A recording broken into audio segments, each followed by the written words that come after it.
যে ভদ্রলোকটি খুন হয়েছেন তিনি অতি সাধারণ একজন মানুষ, একটা মুরগির দোকানের তিনি কর্মচারী।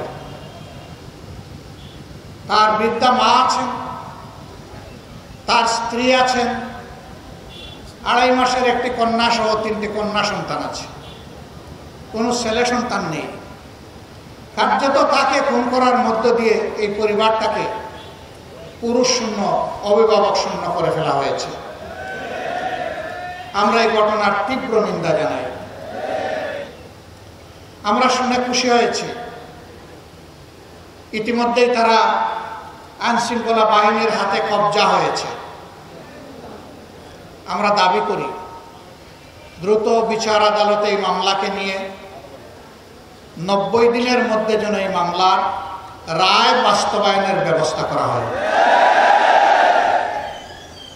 আমরা এই সমস্ত ধর্ষক এবং খুনের সর্বোচ্চ বিচার দাবি করছি, শাস্তি দাবি করছি। এ পরিবারটা এখন চলবে কিভাবে? গরিবের সংসার হলেও তারা সুখে ছিল, তারা কারো কাছে হাত পাতত না, কিন্তু পরিবারের উপার্জন করা একমাত্র ব্যক্তিটি খুন হওয়ার কারণে, নিহত হওয়ার কারণে এই পরিবারের এখন কোনো অবলম্বন নেই। উৎসবের খুশি হবে নগদে বেশি, কারণ ঘন্টায় ঘন্টায় আছে গিফট জেতার সুযোগ। আমরা এই পরিবারকে আশ্বস্ত করে বলেছি আপনারা ভয় পাবেন না, আপনারা সাহস রাখুন, এই লড়াইয়ে আগা থেকে গোড়া পর্যন্ত আপনাদের সাথে আমরাও থাকব। আমরা অভিনন্দন জানাই একটি বন্ধু সংগঠন ইতিমধ্যে কিছু দায়িত্ব তারা পালন করেছেন, ধন্যবাদ তাদেরকে। এবং তাদের নেতা তিনি এটাও বলেছেন যে এই মামলা পরিচালনার যাবতীয় দায়িত্ব তারা গ্রহণ করলেন। আমরা তাদের এই উদ্যোগের জন্য তাদেরকে অভিনন্দন এবং ধন্যবাদ জানাই। এবং আমরা বলি এই মামলা পরিচালনায় আমরাও আপনাদের পাশে থেকে লড়াই করব। এই পরিবারটি এ পর্যন্ত বিভিন্ন জায়গা থেকে ছোটখাটো কিছু সহযোগিতা পেয়েছে, কিন্তু ঘোর অনিশ্চয়তা তাদেরকে পেয়ে বসেছে। নির্যাতিত মেয়েটির মা এবং খুন হওয়া ব্যক্তিটির স্ত্রী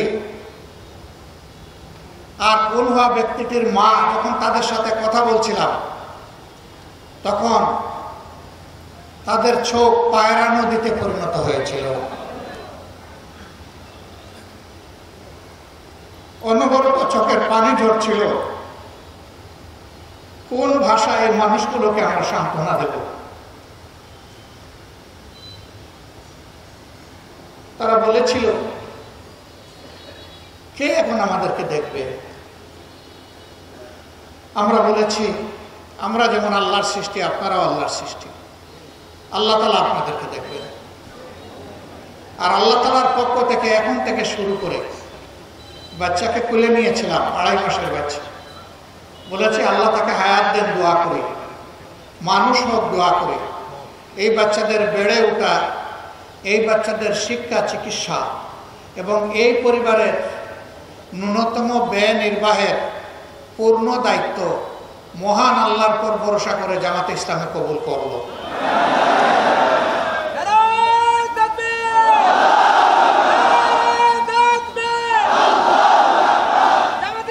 আমরা আল্লাহ তাআলার কাছে তৌফিক চাই এই অবুঝ শিশুদের বাবা জীবিত থাকা অবস্থায় পরিবারটি যেমন ছিল তারা যেন আগামীতে এর চাইতে একটু ভালো চলতে পারে।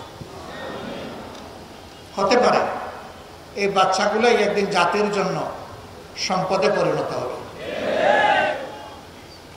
আমাদের কাছে মানবিক ব্যাপারে কোনো দল ধর্মের কোনো ব্যবধান নাই।